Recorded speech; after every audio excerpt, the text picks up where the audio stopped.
Hello అందరికీ, అందరు ఎలా ఉన్నారు? ఈ వీడియోలో గోట్ కిడ్నీ ఫ్రై ఎలా చేయాలో చూసేద్దాం రండి. ముందుగా స్టవ్ వెలిగించుకొని దాని మీద కుక్కర్ పెట్టుకోండి. అందులో 3 నుంచి 4 టేబుల్ స్పూన్ల దాకా ఆయిల్ వేసుకోండి. ఆయిల్ వేడెక్కిన తర్వాత 1 స్పూన్ జీలకర్ర, అలాగే సన్నగా కట్ చేసుకున్న ఒక మీడియం సైజ్ ఆనియన్ వేసుకోండి. అలాగే 1/2 స్పూన్ పసుపు వేసుకొని బాగా కలపెట్టండి. ఇది కొద్దిగా వేగిన తర్వాత 1 స్పూన్ అల్లం వెల్లుల్లి పేస్ట్, 1 స్పూన్ మిరియాల పొడి, అలాగే కొద్దిగా కారం, 1/2 స్పూన్ గరం మసాలా, కొద్దిగా వాటర్ వేసుకొని వేయించుకోండి.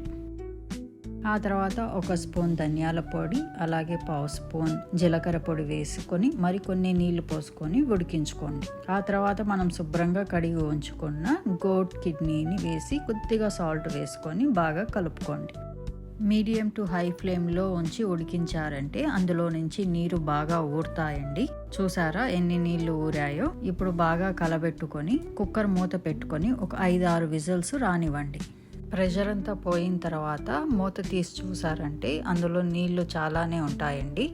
సాల్ట్ సరిపోయిందా లేదా ఒకసారి చూసుకొని అందులో కొద్దిగా కొత్తిమీర వేసుకొని ఈ నీళ్ళన్నీ ఎగిరిపోయేంత వరకు మీడియం టు హై ఫ్లేమ్ పెట్టుకొని బాగా వేయించుకోండి.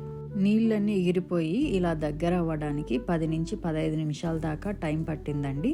కొద్దిగా ఓపిక్గా కలపెట్టుకోవాలండి. అంతే, ఎంతో టేస్టీ అయిన గోట్ కిడ్నీ ఫ్రై రెడీ అయిపోయింది. If you like the video, please like, share, subscribe. Thank you for watching. Bye.